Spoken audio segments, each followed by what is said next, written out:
ओम शांति।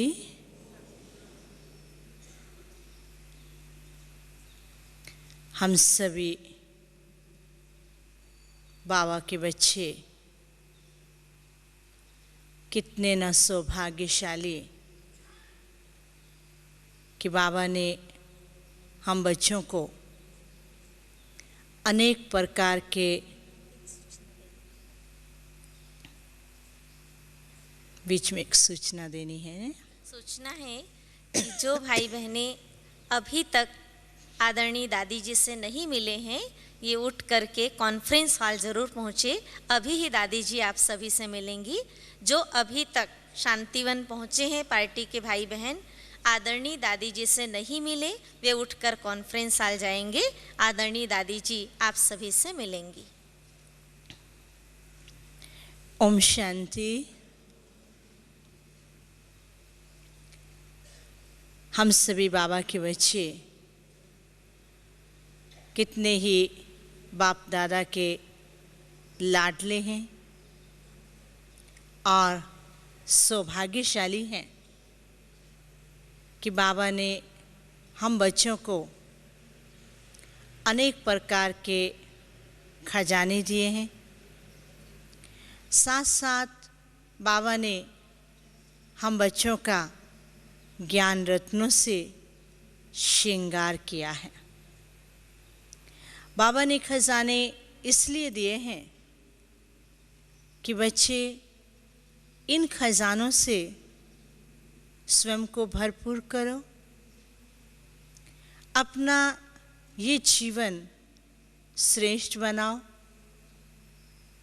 भविष्य जन्म के लिए भी कर्म करो। और बाबा ये भी कहते हैं कि जो कुछ आप सबको मिला है उसके द्वारा दूसरों को भी श्रेष्ठ बनने की प्रेरणा दो।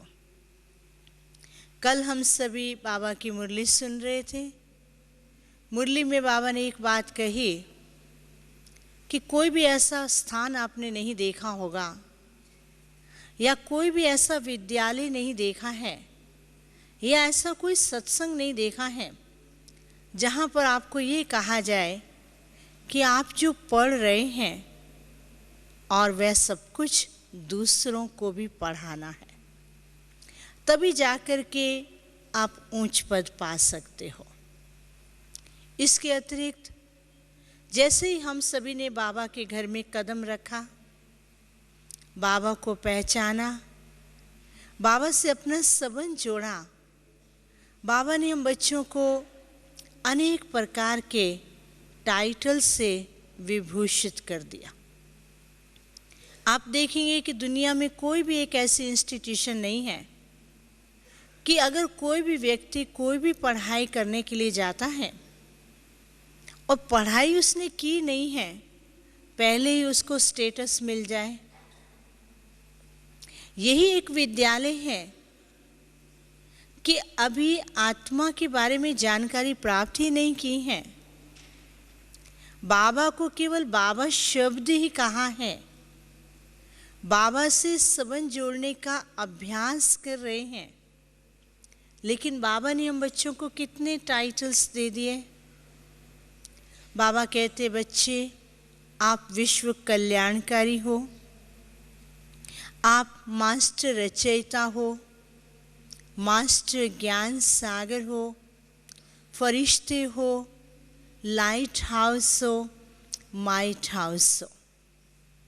अब आप देखिए कि अगर हम इन टाइटल्स की गिनती करना शुरू करें तो इतनी लंबी लिस्ट हो जाएगी कि बाबा ने हम बच्चों को कितनी उपाधियां दे दी हैं। और उपाधि वही प्राप्त कर सकता है जो उस क्षेत्र के अंदर एक्सपर्ट हो या अनुभवी हो। अब इस प्रकार से हम देखते हैं कि बाबा ने हम बच्चों को एक ही बात कही कि बच्चे आप विश्व कल्याणकारी हो। अब विश्व कल्याणकारी का टाइटल तो हमने ले लिया, लेकिन विश्व कल्याणकारी कौन है, हम कैसे बन सकते हैं और विश्व कल्याणकारी के लक्षण क्या होते हैं वो हमें जानकारी होना अति आवश्यक है। तो जब जब बाबा कहते हैं कि हम बच्चे विश्व कल्याणकारी हैं, विश्व कल्याणकारी शब्द ही सिद्ध करता है कि हमारे ऊपर केवल अपने को सुधारने की नहीं, परिवार को सुधारने की नहीं, एक छोटे क्षेत्र पर सीमित नहीं, सारे विश्व की आत्माओं के जीवन को परिवर्तन करने की जिम्मेवारी है।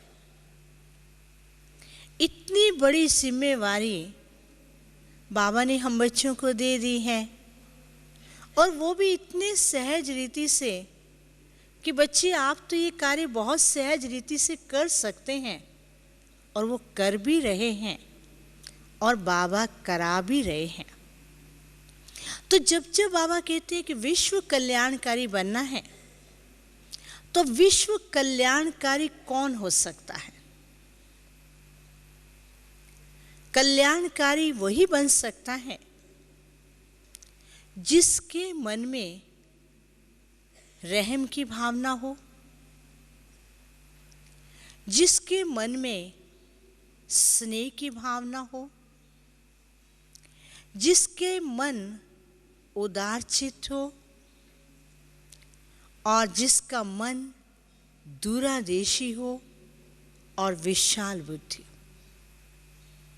जो विश्व कल्याणकारी होता है वो कोई सीमित बातों के अंदर, हद की बातों में तेरा, मेरा, मैंपन या देह के भान, देह की सब बातों में वो लिप्त नहीं होता है, उससे दूर होता है। तो जब बाबा ने कहा कि रहम की भावना हो, रहम होगा तब तो कल्याण कर सकेंगे। अब विश्व कल्याण से पहले बाबा कहते पहले स्वयं का कल्याण तो करो। क्या हम देखें हमारे ऊपर, स्वयं के ऊपर रहम की भावना है या नहीं? ऐसा तो नहीं कि हम स्वयं को ही कोसते रहते हैं। कई बार ज्ञान ले लेते हैं, ज्ञान बाबा ने दिया, ज्ञान को अच्छी तरह से धारण करने की ताकत नहीं होती है, तो क्या कहेंगे कि हम तो कमज़ोर हैं, हमारे तो कर्म ऐसे हैं, हमारे पास इतनी शक्ति नहीं है, हमारे पास ताकत ही कहाँ है। जिसको बाबा कहते कई प्रकार के बहाने बताते हैं, हमारे पास समय ही कहाँ है, हम इतने व्यस्त रहते हैं, हमें कारोबार कितना करना पड़ता है। बाबा कहते हैं आप बच्चे को तो इतना करना पड़ता है, लेकिन साकार बाबा को देखो, उनके पास कितना कारोबार था। साकार बाबा ने कभी ये नहीं कहा कि मेरे को इतने बच्चों को संभालना है, इतना बड़ा विशाल कार्य करना है। बाबा ने कहा कि मुझे ही सब कुछ करना है, क्योंकि विश्व को चलाना है, विश्व का महाराजन बनना है, मुझे ही करना है। इसी प्रकार से हम अपने सामने एक्सक्यूजेस या बहाने या दूसरी बातें ला करके अपने पुरुषार्थ के अंदर कमी ना लाए। विश्व कल्याणकारी शिव पिता ने हमारे ऊपर रहम करके हमें ना जाने क्या नहीं दिया है, लेकिन हम भी अपने ऊपर विश्व कल्याणकारी के लक्षण क्या होते हैं। विश्व कल्याणकारी जो होगा उसकी सबसे पहली विशेषता ये होती है कि वो सर्व गुणों से, सर्व शक्तियों से और सर्व कलाओं से संपन्न होगा। मानो उसे विश्व कल्याण करने की जिम्मेवारी दी गई है, उसे किसी व्यक्ति को कोई शक्ति देनी है और वो शक्ति उसके पास नहीं है, तो क्या कहेगा कि मेरे पास तो ये शक्ति है नहीं। जिसको बाबा कहते हैं कि मानो अगर आपके पास कोई व्यक्ति आता है, उसे शांति चाहिए और आप उसे सहन शक्ति के बारे में बता रहे हैं, क्या वो आपसे संतुष्ट होगा? मानो कोई ऐसा व्यक्ति आता है जिसे पानी चाहिए, आप उसे खाने के लिए बढ़िया से बढ़िया भोजन दे देते हैं, क्या वो बढ़िया भोजन से संतुष्ट होगा? जिस समय जिस व्यक्ति को जिस चीज़ की आवश्यकता है वही चीज़ आप उसको देंगे, तभी ही आप उसको संतुष्ट कर सकेंगे। इसी प्रकार से जब विश्व कल्याण की बात बाबा करते हैं तो विश्व कल्याणकारी के लिए ये जरूरी है कि वो अपने पास सदा चेक करे कि क्या मैंने अपने पास सर्व गुणों का स्टॉक जमा किया है, सर्व शक्तियों का स्वरूप बना हो और ज्ञान की हर बात की गहराई का अनुभव किया है या नहीं किया। जैसे हम साकार बाबा को देखते हैं, मम्मा को देखते हैं, अपनी बड़ी दादियों को देखते हैं, उनके पुरुषार्थ के अंदर हमें ये सब बातें स्पष्ट रीति से देखने को मिलती हैं। बाबा का स्वरूप हर समय भिन्न भिन्न रूपों से, भिन्न भिन्न कर्तव्य से, भिन्न भिन्न शक्तियों के रूप में दिखाई देता। कोई दुखी आता था तो बाबा उसके ऊपर रहम करते थे, कोई कमज़ोर होता था तो कमज़ोर को शक्ति देते थे, कोई ऐसा आ गया है जिसके पास हीनता की भावना है, उत्साह की कमी है, वो उसके अंदर उत्साह भर देते थे। अगर किसी के अंदर कोई गुण नहीं है तो बाबा धीरे धीरे उसकी महिमा करके उसके अंदर वो गुण भर करके उसको ऐसा योग्य बना दिया कि उस एक गुण के आधार से वो अपने जीवन को एक ब्राह्मण जीवन के अंदर समा सका, चला सका और ब्राह्मण जीवन के अंदर आगे बढ़ सका। तो जब बाबा ने हम बच्चों को टाइटल तो दे दिया है, लेकिन उस टाइटल को लेकर के हमें केवल एक खुश नहीं रहना है, उस टाइटल को साकार करने के लिए हमें अपने जीवन के अंदर क्या क्या करना है। एक तो अपने जीवन के अंदर गुणों को भरना है, दूसरा शक्तियों को लाना है, तीसरा हम जब बाबा की मुरली सुनते हैं, बाबा जो हमें ज्ञान का अथाह खजाने दे रहे हैं, उन खजानों से अपने आप को भरपूर करना।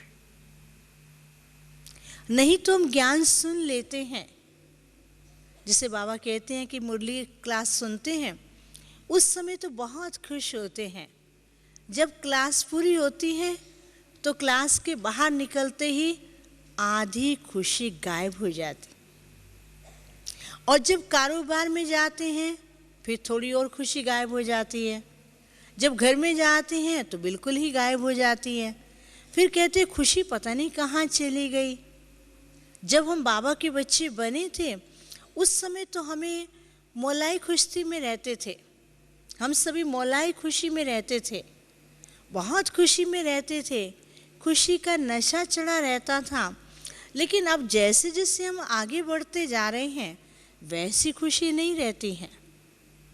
क्यों ऐसा हो गया है? आपको मालूम हो आपकी खुशी बढ़ रही है।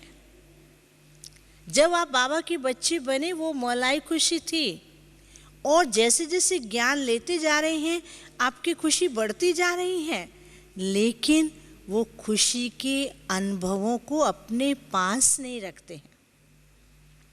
खुशी इतनी जमा कर ली है, उस खुशी में रमण करना नहीं आता है, उस खुशी का स्वरूप बनना नहीं आता है, उस खुशी को एक्सप्रेस करना नहीं आता है, उस खुशी का दान करना नहीं आता है। जैसे साकार में बाबा क्या करते थे कि बाबा को जो मिला, बाबा ने वो ज्ञान को मनन करके इतना बड़ा अथाह खजाना अपने पास जमा कर लिया, और बाबा के समक्ष कभी भी किसी भी समय कोई भी व्यक्ति आ जाए, बाबा के सामने वो कभी खाली नहीं जाता। बाबा उसको भरपूर करके ही भेजते थे। एक सेकंड के अंदर इतना खजाना दे देते, वो व्यक्ति सारी लाइफ उस खजाने को याद करता और एक सेकंड के अंदर अनेक प्रकार के वरदान लेके जाता और उन वरदानों से अपने को भरपूर करता। फिर दूसरा बाबा क्या करते थे कि बीच बीच में समय निकाल करके उस पे मनन करते कि मैं क्या बनने जा रहा हूँ, मैं विश्व का मालिक बनने जा रहा हूँ, मैं ये पद प्राप्त करूँगा। श्री नारायण के चित्र को देख करके इतना हर्षित होते और बीच बीच में समय निकाल करके बाबा कहते थे खुशी की खगियाँ मारो। वो क्यों? क्योंकि बाबा के सामने लक्ष्य था कि बाबा को विश्व का कल्याण करना है। उस कल्याण के लिए बाबा ने अपने पास वैसा ही स्टॉक जमा किया। मानो अगर हम कहते हैं कि आप लाइट हाउस हैं और आपके पास लाइट ही नहीं है, तो लाइट हाउस कहलाएंगे? लाइट हाउस उसको कहा जाता है जिसमें कांस्टेंट लाइट है, जिसमें कभी भी लाइट नहीं जाती है। अब आप देखेंगे जब कल्याणकारी की जिम्मेवारी दी, तो कल्याणकारी का अर्थ ही है वो संपन्न होगा तब तो कल्याण करेगा। दाता किसको कहेंगे? जिसके पास कुछ धन है तब तो दान करेगा। जिसके पास धन ही नहीं है वो दान कर ही नहीं सकेगा, चाहे उसकी कितनी भी इच्छा क्यों ना हो। तो बाबा हमें कहते हैं कल्याणकारी बनने के लिए अपने आप को ज्ञान से संपन्न करते चलो। फिर कल्याणकारी के लिए उसकी आंतरिक दृष्टि, वृत्ति और उसकी कृति कैसे होगी। कल्याणकारी वही बन सकता है जिसकी आंतरिक दृष्टि प्रेम स्वरूप होगी, जिसकी आंतरिक दृष्टि सर्व के कल्याण की भावना से भरपूर होगी, जिसके मन के अंदर सदा बाबा ही बसता रहेगा। वो बाबा बाबा की खुशी के गीत गाता रहेगा। तब जाकर के उसकी आंतरिक दृष्टि पवित्र होगी, श्रेष्ठ होगी, स्नेह स्वरूप होगी और दूसरों के कल्याण की होगी।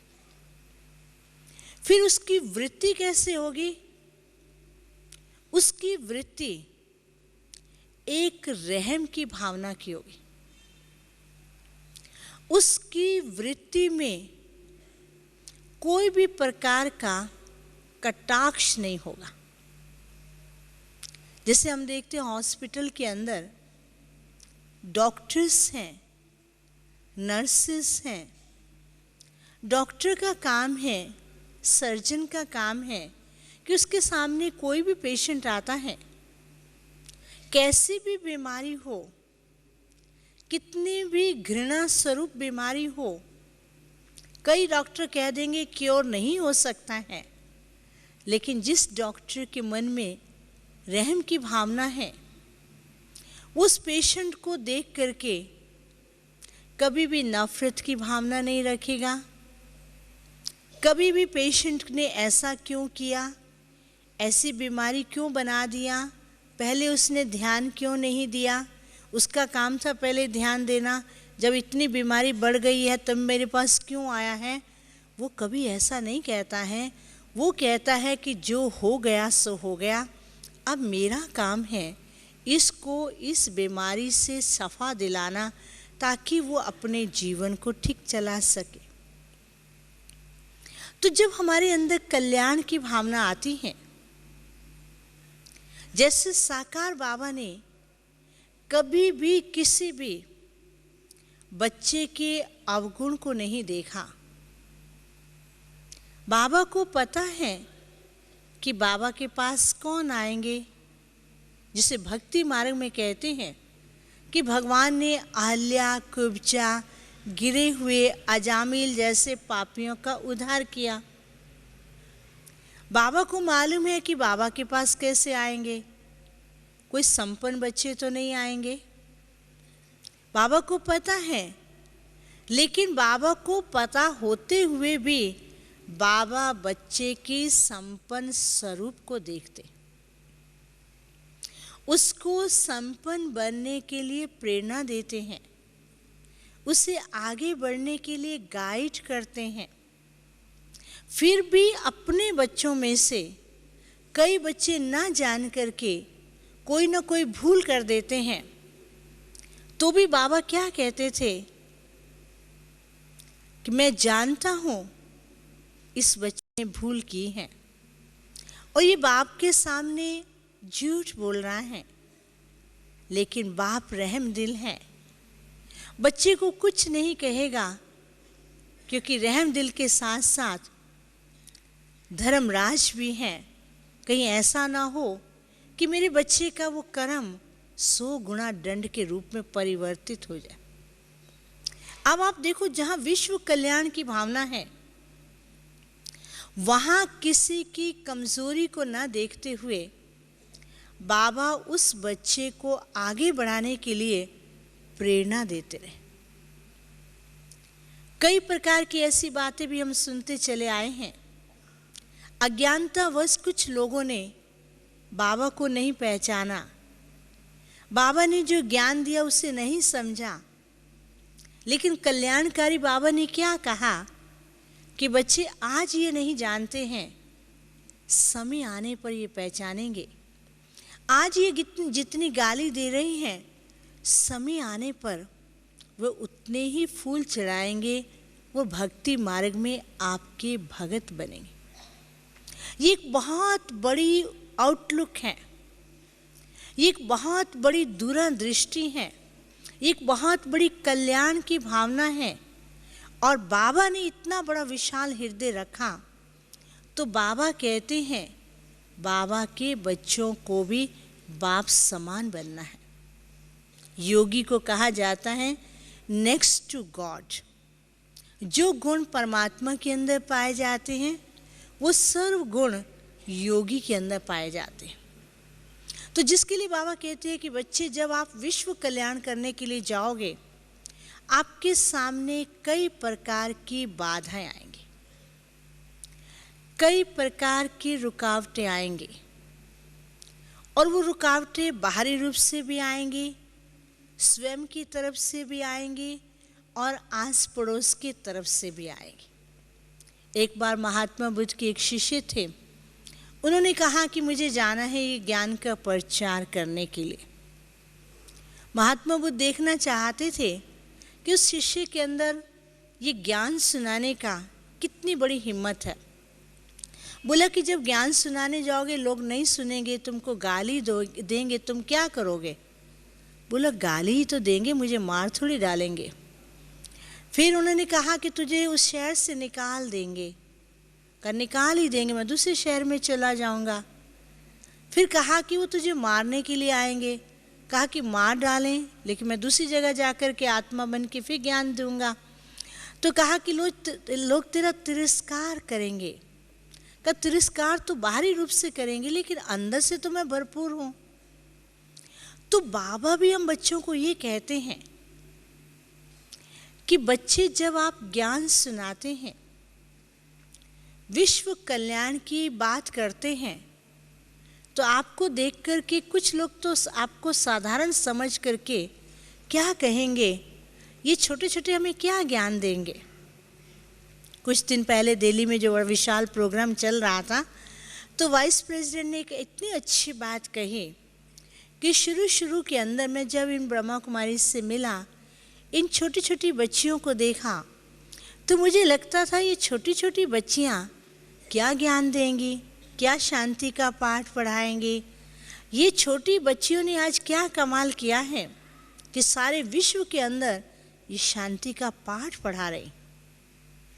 तो ये छोटे लोग भी कमाल कर सकते हैं, लेकिन वो हमारे अंदर भावना हो, वो बाबा ने जो हमें सिखाया है वो देने की, रहम की भावना हो, दूसरों को कल्याण करने का हमारा लक्ष्य हो। तो जब आप कल्याण करेंगे तो लोग आपको नहीं सुनेंगे, ठुकराएंगे, तिरस्कार करेंगे, अपमान करेंगे। लेकिन इसके लिए बाबा ने क्या कहा है कि बच्चे, आपको अपने मन के अंदर सबके प्रति शुभ भावना रखनी।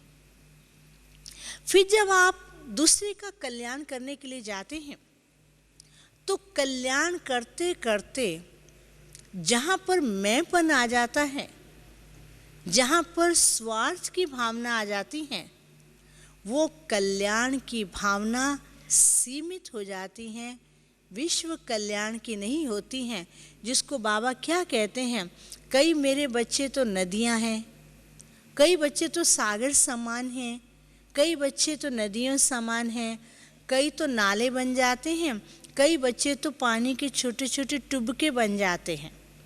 वो टुबके ना बहते हैं ना किसी को लाभ पहुंचाते हैं, और उन टुबकों के ऊपर कीड़े मकोड़े मक्खियाँ आ जाती हैं और वो सारी गंदगी फैला देती हैं, कहते हैं ना बाबा। तो इसलिए बाबा कहते हैं जहाँ स्वार्थ की भावना होगी तो वहाँ स्वार्थ की भावना के अंदर हमारे अंदर वो सीमित भावना आ जाती है, हद में टिक जाते हैं। जिसके लिए एक बार की बात सुनाते हैं कि भक्ति मार्ग की बात है कि कुछ लोग गए ब्रह्मा के पास और ब्रह्मा को कहा कि हम विश्व का कल्याण करना चाहते हैं। तो ब्रह्मा ने कहा कि ठीक है, आप विश्व का कल्याण करने के लिए जाओ, समाज कल्याण करने के लिए जाते हो तो जाओ। तो ब्रह्मा ने उनको 2 थैले दिए। एक थैले के अंदर बहुत सी अमूल्य चीज़ें भर के दी और कहा कि आप थैला लेकर के आगे रखना, और एक थैला दिया, खाली थैला। बोला कि वो थैला आप अपने कंधे पर रखना कि जब आप जाओगे लोग आपका तिरस्कार करेंगे, नहीं समझेंगे, गाली देंगे। जो आपको तिरस्कार करे, गाली दे, वो सब बातें, गंदी बातें कुछ भी हो, वो आप पीछे जो कंधे पर थैला रखो उसमें डाल देना और लोगों को ज्ञान रतन बांटते जाना। तो जब वो आगे बांटने के लिए गए, सोचा ये क्या, ये रतन हम इनको बांट देंगे तो हम तो खाली हो जाएंगे, हम यह गंदगी उठाएंगे क्या, कचरा लेके हम जाएंगे, कचरे को कंधे पर रखे और रतन हम लोगों को बांटें, ये हो ही नहीं सकता है। मनुष्य तो मनुष्य ही होता है। उसकी भावना बदल गई। तो उसने क्या किया, जो रतन वाला थैला था वो पीछे रख दिया और जो कंकर पत्थर वाला थैला तो आगे रख दिया। तो वो सब कंकर पत्थर इकट्ठे कर लिए और जहाँ जाए तो रास्ते में कंकर पत्थर देखते देखते उनकी बुद्धि जाकर के कंकर पत्थर जैसी बन गई और वो ज्ञान रत्नों को तो भूल ही गए। तो जब वापिस आए तो खाली हाथ आए। ब्रह्मा ने पूछा ये क्या किया है? बोला सारी जगह कंकर ही मिले, हम कंकर उठा के लाए हैं। कहा रतन कहाँ गए? कहा कि मालूम ही नहीं है कहाँ चले गए। तो कहा यही तो बताया है। तो बाबा भी क्या कहते हैं, बाबा ने तुम बच्चों को दिए विश्व कल्याण के लिए ज्ञान रत्नों का खजाना दिया। विश्व कल्याण के लिए रहम की भावना, कल्याण की भावना, कई प्रकार की अच्छी अच्छी बातें दी। लेकिन उसके अंदर जहाँ मैंपन आ गया, जहाँ स्वार्थ की भावना आ गई, जहाँ सीमित बुद्धि हो गई, जहाँ हद की बातें सामने आई, तो वहाँ पर हमारी बुद्धि जाकर के हद में ही फंस गई। और हद में फंसने के कारण बेहद की बातों से हट करके हम लिमिटेड सेवा करते। लिमिटेड कार्य करते और उसके लिमिट कार्य के रिजल्ट से कभी खुशी में, कभी गमी के अंदर, कभी उत्साह में नाच रहे हैं, कभी दुखी हो जाते हैं, कभी भगवान से, बाबा से कंप्लेंट करते हैं, बाबा आपने तो दूसरे को सेवा के लिए इतना बड़ा स्कोप दे दिया है, उसको तो इतने चांसेस हैं, हमारे पास तो बहुत कम है, हमारे पास तो सेंटर भी छोटा है, सेवा भी छोटी है, साधन भी छोटे हैं, हम दूसरों को क्या देंगे। लेकिन बाबा कहते साधन छोटा है, सेवा छोटी है, लेकिन दिल विशाल है तो सब कुछ है। इसमें भक्ति मार्ग पे एक छोटी सी बात सुनाते हैं कि एक बार की बात, एक बच्चा था, वो सबके कल्याण करता था और उसके मन में सबके कल्याण के लिए बहुत भावना रहती थी। तो एक बार वो देवलोक से एक देवता आया और उस बच्चे को अपने साथ देवलोक में लेके गया। और जब देवलोक में लेके गया तो वहाँ पर बहुत सुंदर सुंदर नज़ारे दिखाए। लास्ट में जाकर के देखते एक स्थान पर बहुत से दीपक जल रहे हैं और उन दीपकों में एक दीपक है जिसका तेल भरा हुआ है और लाइट अच्छी जल रही है। बाकी दीपकों में थोड़ी लाइट है, किस में जल रहा है, बहुत धीमे धीमे चल रहा है। कहता देवलोक के देवता से, ये क्या, एक बहुत अच्छा चल रहा है और इतनी थोड़ी थोड़ी बाकी में क्यों है। उसने कहा नहीं बताऊंगा। कहा बताओ, क्यों नहीं बताते हो। कहा कि जिसमें ये लाइट जल रही है पूरा भरा हुआ है, ये तुम्हारा दीपक है, और बाकी जो है जिनके अंदर मैंपन, अहम है, लड़ाई है, मेरा तेरा है, वो उनके दीपक हैं। लड़ते रहते हैं तो लाइट कम होती जाती है और इसलिए उनकी स्थिति ऐसी है। अब उसके अंदर रहम आ गया कि ये क्या, कि मेरे आसपास के लोगों के अंदर ये हालत है। तो देवलोक के देवता को कहता आप थोड़ी देर के लिए जाइए, मुझे विश्राम करना है। तो देवता चला गया। उसने क्या किया, अपनी दीपक से तेल निकाल करके सब में भरना शुरू कर दिया और क्या देखता है कि सभी दीपक में भरता जा रहा है। जितना वो अपने दीपक से निकालता जाता है उतना ही उसका दीपक भरता जा रहा है। थोड़े समय के बाद सभी दीपक भर गए। फिर वो देवता आया तो बोलता देवलोक का देवता, ये क्या, सभी दीपक क्यों भर गए हैं। कहता है आज मेरे मन में यही भावना है कि मेरे आसपास के जितने भी लोग हैं ये मैंपन, तेरा, मेरा, अहम, इन सब बातों से दूर हो जाएं। और आज से मैंने लक्ष्य रख लिया है कि मैं इन सब के स्वार्थ की भावना को समाप्त कर दूंगा। और वो लक्ष्य को मैंने अभी करके देखा है, वो हो सकता है। तो बाबा ने हम बच्चों के अंदर ज्ञान का तेल इतना भर दिया है, इतना ज्ञान की रोशनी डाल दी है, इतना प्रकाश दे दिया है। बाबा कहते हैं कि जब आप ज्ञान स्वरूप बन जाओगे, जिसको बाबा क्या कहते हैं, लाइट हाउस बन जाओगे। जब आप लाइट हाउस बन जाओगे, ज्ञान स्वरूप बन जाओगे, आपके आसपास के जितने भी दीपक हों, चाहे वो अंधकार के हों, चाहे वो मेरे तेरे के हों, चाहे वो अहम के हों, वो वैसा ही परिवर्तित हो जाएंगे। वैसा ही परिवर्तित उसको करना है, लेकिन उसके लिए मन में एक भावना हो कि मुझे सबके लिए करना है। लेकिन जब हम कल्याण करते हैं ना, तो कल्याण करते करते बहुत कुछ करना पड़ता है। कल्याण करते करते हमें बहुत कुछ करना पड़ता है।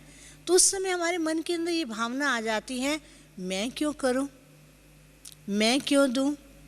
कभी कभी हमने देखा है कि जब हम बाबा के बच्चे बनते हैं ना, आप पहले की लाइफ को देखो और बाबा के बच्चे बनने की लाइफ को देखो, कितना अंतर है। पहले हमारे पास कोई कला नहीं थी, कोई गुण नहीं था, कोई शक्ति नहीं थी, हम बाबा के बच्चे बने। बाबा ने हमारे अंदर ना जाने कितनी कलाएं, कितनी शक्तियाँ, कितने गुण दे दिए हैं। और बाबा कहते उन कलाओं और शक्तियों से दूसरों का कल्याण करो। लेकिन हम क्या सोचते, ये मेरी कला है, मैं ही ये सेवा कर सकता हूँ। वो कला दूसरे को सिखाएंगे नहीं। साकार बाबा ने क्या किया, सिखा करके उसके अंदर वो कला भरी। मम्मा कभी नहीं कहती थी कि ये कार्य मैं नहीं कर सकती हूँ। बाबा ने कहा ये करना है, जी बाबा। और बाबा ने वो शक्ति भर दी और उस शक्ति से कर दिया। बाबा ने एक एक बच्चे के अंदर एक एक कला भर के, जैसे कलाकार होता है ना, एक एक हीरा मोती जड़ जड़ करके उसको चैतन्य मूर्ति बना देता है। तो बाबा ने एक एक गुण भर करके बच्चों को इतना अच्छा बना दिया। लेकिन जहाँ स्वार्थ आ गया, उस स्वार्थ के कारण वो कला को अपने पास रख लेते हैं। फिर वो कला क्या होती है, वो धीरे धीरे घटती जाती है। वो उसका आगे का रूप नहीं बनता है। हमारे कई जन्मों के कर्मों के हिसाब से, हमारे इस जन्म के पुरुषार्थ के हिसाब से हमें बहुत कुछ बाबा ने दिया है। अगर हम उसको सीमित कर रखते हैं तो वो हमारे पास ऐसे हो जाता है जैसे कि बासा खाना हम जमा करते हैं, उसको मल्टीप्लाई नहीं कर सकते हैं। इस पर मैं आपको एक और बात सुनाती हूँ, क्योंकि आप सभी थोड़ा थक ना जाएं, नींद ना करें, अलर्ट होकर के बैठें। आप कहेंगे बहन जी हमें क्या सुना रही हैं। एक बार की बात है कि एक व्यक्ति था, बहुत धनवान था, उसके पास बहुत धन संपत्ति था। वो बहुत धनवान की लिस्ट में उसका नाम आता था, नामी ग्रामी, लेकिन बहुत कंजूस। एक बार वो अपने घर में बैठा है, भोजन कर रहा है, कोई भिखारी आया मांगने के लिए और बोला मुझे भी भोजन दे दो। और उसकी बेटी ने कह दिया आप हमारे पिताजी से भोजन मत मांगना, वो हमारे पिताजी सदा बासा खाना खाते हैं। बासा खाना, बासा मीन्स जो पहले का बना वही खाते हैं, फ्रेश खाना कभी खाते ही नहीं है, तो आप दूसरे घर से ले लो। उस सेठ ने जब सुना उसका नाम ऐसी लिस्ट में था कि जो दानी की लिस्ट में था, उसको बहुत गुस्सा आया। बोला कि तुमने मेरी इंसल्ट कर दी है, मैं बासा खाना खाता हूँ, मैं शहंशाह, सदा नए भोजन करने वाला, और तुमने मेरी इंसल्ट कर दी है। और उसकी बेटी ने कहा कि जो कुछ भी आपके पास है ये पूर्व जन्म का फल है। आप इस जन्म से, इस कर्म, इस धन से किसी को एक पैसा भी नहीं देते हो, तो आपका तो ये बासा खा खा करके खत्म कर दोगे। फिर उसे समझ में आई सचमुच मैंने इस जन्म में किसी को अपने हाथ से दान ही नहीं किया है। तब से लेकर के उसने दान करना आरंभ किया। अब हमें भी जो कुछ मिला है वो वरदाता, विधाता बाप ने दिया है। आपने अपने पुरुषार्थ से कुछ नहीं पाया है। पाया क्या?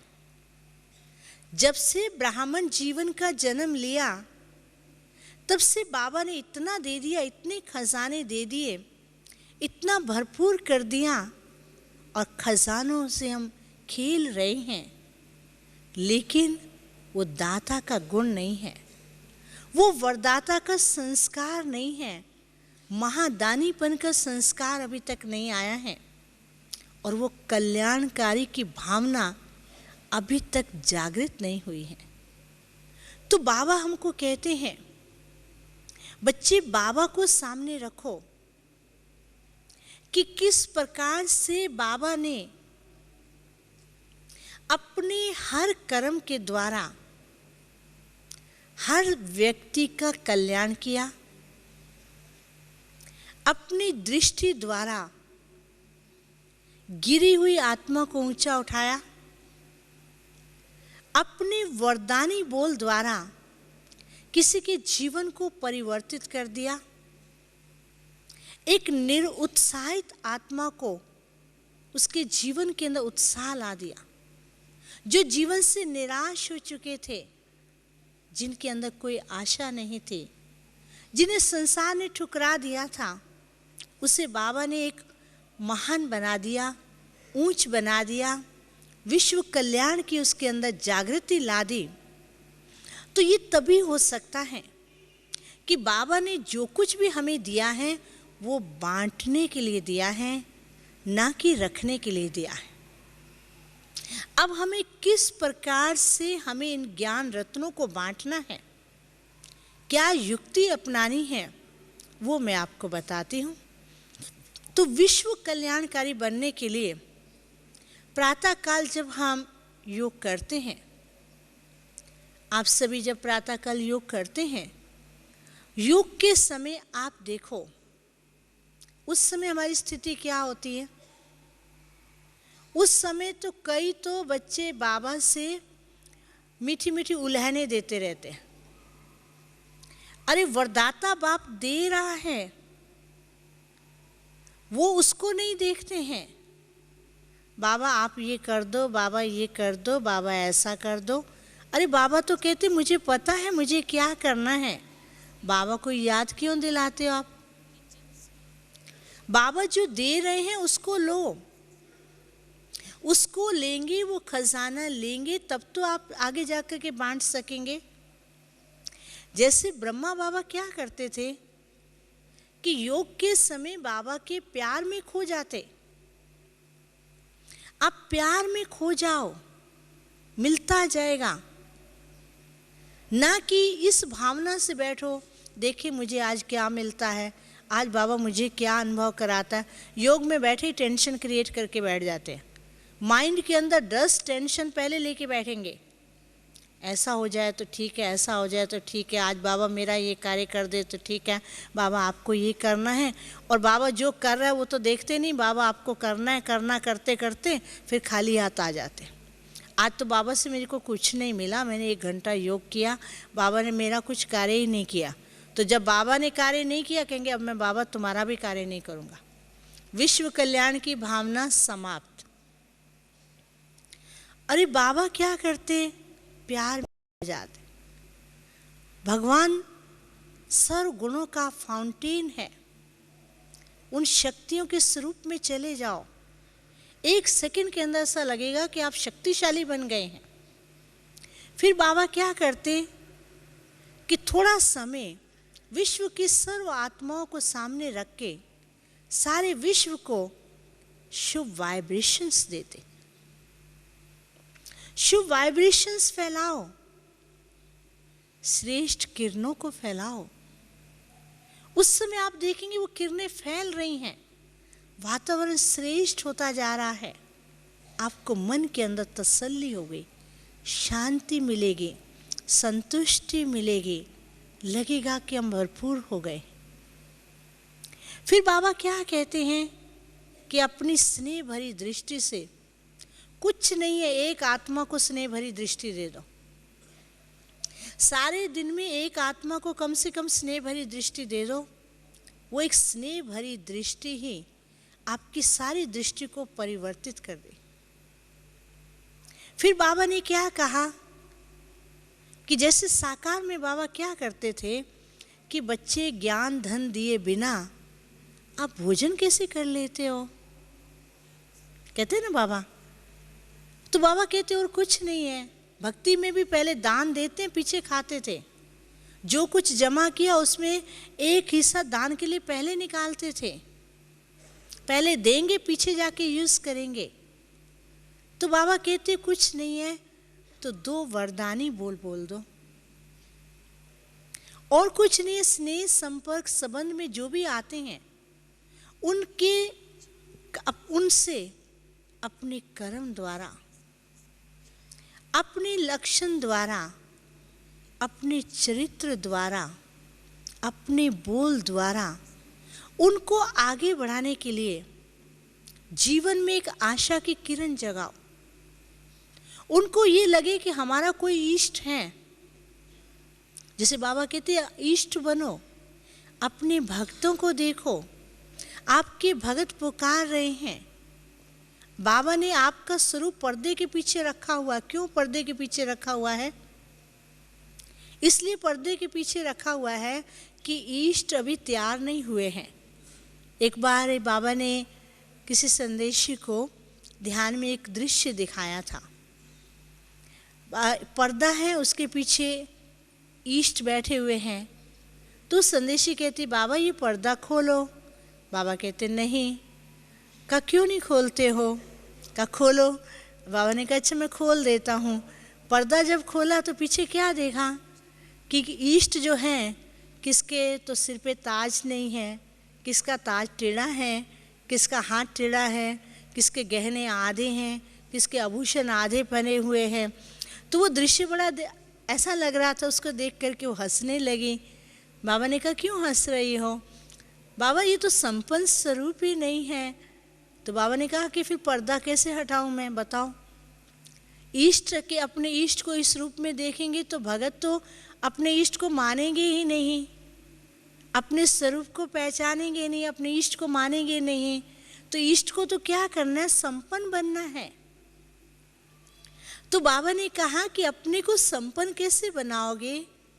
अपने आप को ज्ञान रत्नों का श्रृंगार करो, अपनी दृष्टि को अलौकिक बनाओ, अपने कानों के अंदर ज्ञान की मधुर झंकार हो, मस्तिष्क पर एक सेवाधारी का ताज हो, बाप दादा के हृदय के ऊपर विराजमान हो, तब तो जाकर के आप विश्व कल्याणकारी बन सकेंगे ना। तो उसके लिए हमें क्या करना है कि लक्ष्य रहे कि बाबा ने जो टाइटल दिया है कि केवल हम टाइटल लेकर के खुश ना हो जाएं, उस टाइटल को साकार में लाने के लिए हम रोज थोड़ा थोड़ा अभ्यास करते जाएं, अपने मन में शुभ भावना जागृत करते जाएं, स्नेह भरी दृष्टि लाने का अभ्यास करते जाएं और मैंपन की भावना को खत्म करें। जितना आप बांटते जाएंगे उतना बढ़ता ही जाएगा।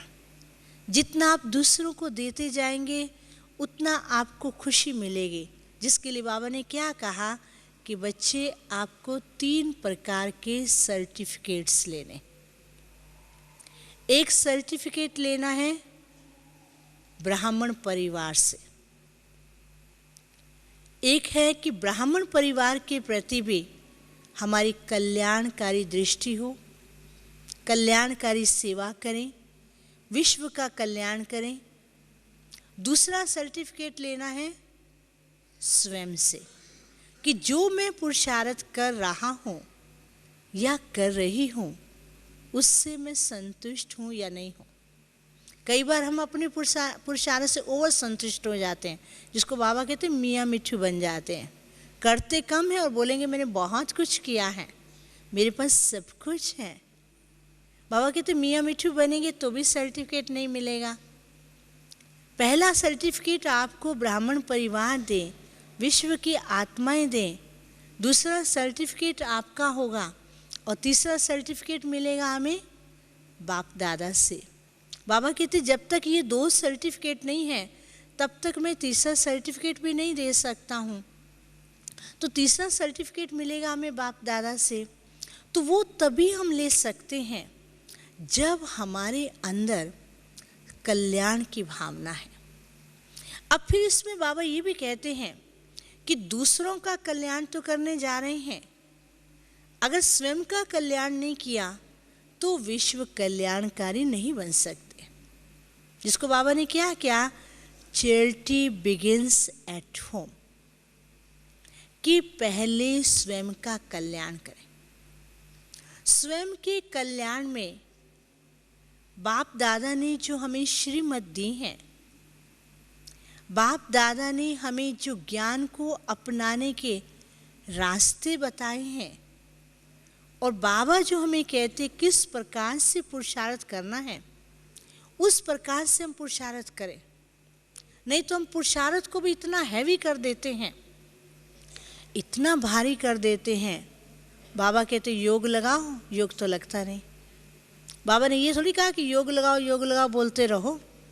बाबा के प्यार में खो जाओ, इसको कहते योग। बाबा के स्नेह में चले जाओ। जिसका बाबा से प्यार है उसका बाबा से मन लगा हुआ है, योग लगा हुआ है। लेकिन हम उस चीज़ को इतना हार्ड कर लेते, इतना स्ट्रिक्ट कर लेते हैं। बाबा ने कहा ऐसे करो ऐसे करो, वो एक लंबी लाइन बना करके रख लेते, लिस्ट बना के, ऐसा करना है करते नहीं है, करना कह करके उसको बोझ बना देते। इसलिए बाबा कहते अपने मन के ऊपर व्यर्थ बातों का बोझ नहीं लाओ, अपने ऊपर वेट नहीं डालो, और ना ही अपने व्यर्थ बातों का बोझ बढ़ाओ या वेट बढ़ाओ। अगर आपने वेट बढ़ा दिया, बोझ ला दिया, तो आपके पुरुषार्थ के अंदर गति धीमी हो जाती है। तो जहाँ पुरुषार्थ की गति धीमी हो जाती है तो स्वयं के कल्याण को भी भूलने लग जाते हैं। फिर विश्व कल्याण की तो बात ही दूर हो जाती है। फिर तो अपना ही कल्याण नहीं कर पाते हैं, तो फिर क्या सोचेंगे कि हम दूसरों का कल्याण करें। तो इसलिए हमारा लक्ष्य ये रहे कि हमें स्वयं के ऊपर भी कल्याण करना है, स्वयं के ऊपर रहम की भावना लानी है, अपने अंदर कभी भी उत्साह को कम नहीं करना। बाबा कहते ना, उमंग और उत्साह के पंख लगा करके उड़ते रहो और उड़ाते रहो। कुछ भी हो जाए, ब्राह्मण जीवन के अंदर अपनी उमंग और उत्साह को कम नहीं करना है और अपनी खुशी को गायब नहीं करना। कुछ दिन पहले बाबा ने एक बात कही थी, खुशी तो आपकी चीज़ है, परिस्थितियाँ पराई चीज़ है। पराई चीज़ से अपनी खुशी को क्यों गायब करते हो? तो ये सब बातें हमारे पुरुषार्थ में तीव्रता लाती हैं। और बाबा जो हमें कहते हैं कि बच्चे, जिस प्रकार से बाबा आप बच्चों से उम्मीद रखते हैं कि मेरा एक एक बच्चा संपन्न बने, इसी प्रकार से हर एक ये लक्ष्य रखे कि मुझे स्वयं पे कल्याण करके अपने को संपन्न बनाना है। तो जब आप अपने को संपन्न बनाएंगे, आपकी संपन्नता विश्व के सामने एक उदाहरण होगी, और उस संपन्न स्वरूप को देख करके विश्व आपके सामने आएगा और विश्व का आप कल्याण कर सकेंगे, और सारे विश्व की आत्माएं आपको इष्ट रूप में देख सकेंगे। अच्छा, ओम शांति।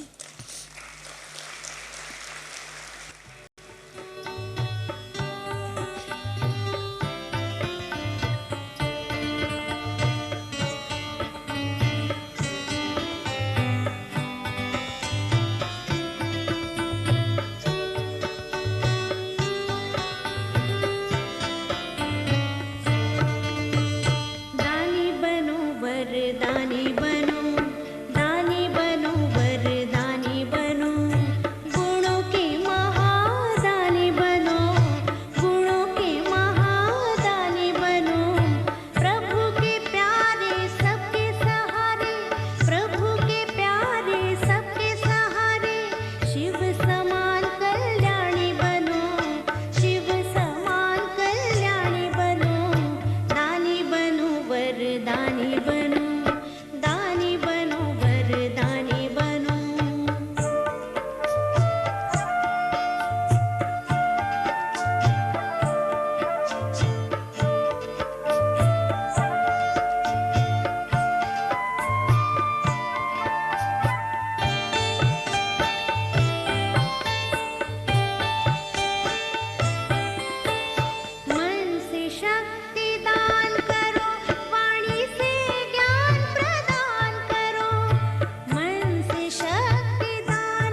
दानी बनो